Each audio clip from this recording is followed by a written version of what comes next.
Sir, हमारा प्रश्न ये है कि हम लोगों ने जिंदगी भर पैसे भरे हैं, तो पूरे भारत के इंडस्ट्रियल वर्कर्स है जिनकी संख्या रिटायर्ड लोगों की 78 लाख है भारत में, महाराष्ट्र में 13 लाख है। और उसके बावजूद जो कार्यरत कर्मचारी अंशदान करते हैं उनकी संख्या 7.5 करोड़ पूरे हिंदुस्तान में है और महाराष्ट्र में 1.5 करोड़ है। ये सभी लोगों ने जिंदगी भर पैसे भरे हैं और 417 हर महीने, 541 हर महीने, 1250 अभी भर रहे हैं हर महीने। और इनके सरकार के पास मूल्यांकन अगर देखा जाए जमा किए हुए पैसों का तो तकरीबन 20 लाख रुपए जमा है हर एक के। और उसके एवज में, उसके बदले में उनको जो मिलता है वो केवल 1171 रुपया पेंशन मिलता है औसतन पूरे भारत की, 300 रुपए 400 रुपए से। आदरणीय प्रधानमंत्री जी ने 2014 में कहा था कि मिनिमम पेंशन 1000 रुपए। आपको बता दूं सर, आप सांसद इस देश के लॉ मेकर है, आज ये कहने के बावजूद, ये डिक्लेयर करने के बावजूद भारत में जो 1000 से कम पेंशन पाने वाले लोग हैं उनकी संख्या 36 लाख।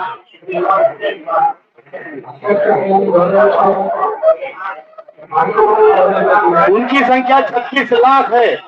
1000 से कम अंशदान करने के बाद इतने कम पैसों में एक बूढ़ा एक बूढ़ी 60 साल की उम्र के बाद कैसे जिएंगे? आप खैरातें बांट रहे हो, रेवड़ियां बांट रहे हो, लाड़की बहना, लाड़का भाऊ, ये सब आप जवानों के हाथ काट रहे हो, इस देश के हाथ काट रहे हो।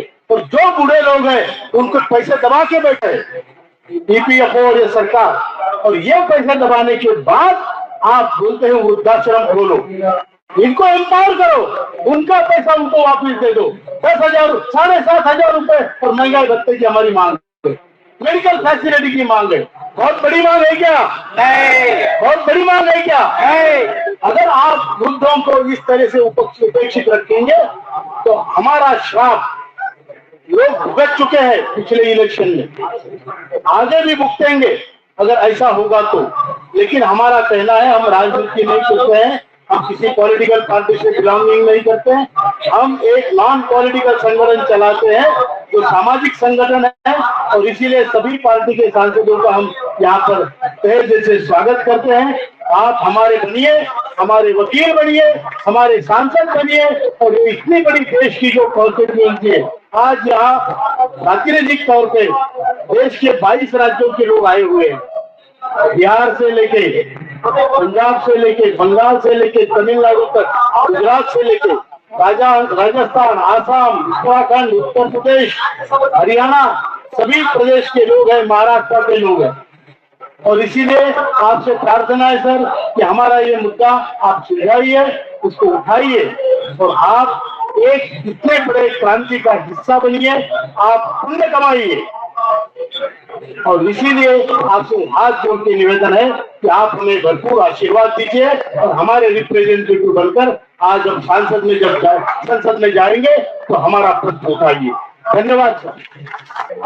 मंच पर उपस्थित राष्ट्रीय संघर्ष समिति के सभी पदाधिकारी, हमारे मित्र सांसद आष्टीकर जी, तमाम भारत से आए हुए सभी हमारे इस संघर्ष समिति के सभी सदस्य, दोस्तों, बुजुर्गों और साथियों, आज जो भूमिका आपने ली है उस भूमिका को समर्थन देने के लिए हम दोनों सांसद यहाँ पर आए हैं।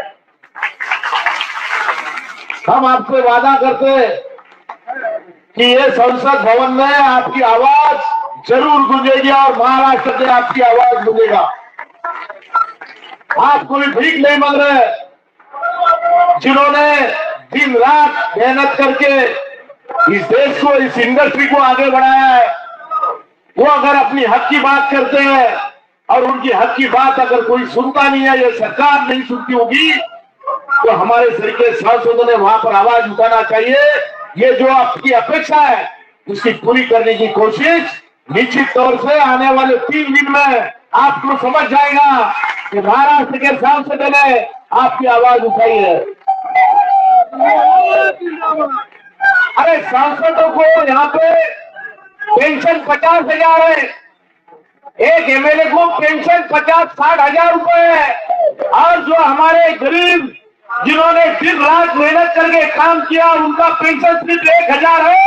ये तफावत ये देश में जो चल रही है वो तफावत नहीं होना चाहिए। ये हमारा मत है। अपन संघर्ष करने वाले लोग हैं। आज तक जो भी अपने को मिला वो संघर्ष करके मिला। यहाँ पर मोदी साहब बहुत बड़े बड़े बातें करते हैं मगर यहाँ बैठे हुए बुजुर्गों की बात उनको दिखती नहीं है। मैं उनसे भी कहना चाहता हूँ कि आप होश में आइए और हमारे इस संघर्ष समिति के जो सदस्य लोग हैं उनकी आवाज आपने सुनना चाहिए और इनको न्याय दिलाने का काम करना चाहिए।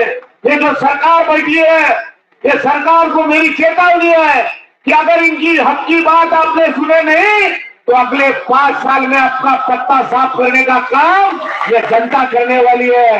मैं आप सभी भाइयों को निश्चित तौर से इस बड़ी धूप में आप सभी बड़े उपस्थित हुए।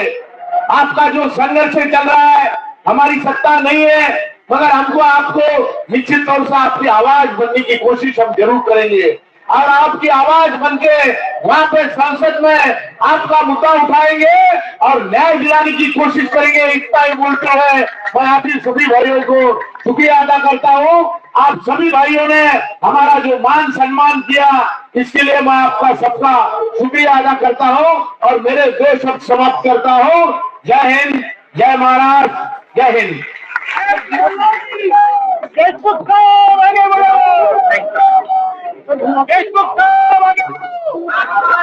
मैं अपनी राष्ट्रीय संघर्ष समिति की तरफ से दोनों आदरणीय सांसदों का आभार व्यक्त करता हूं कि उन्होंने अपने बिजी शेड्यूल से टाइम निकालकर यहाँ आकर हमारे दुख में और हमारे दर्द को समझा।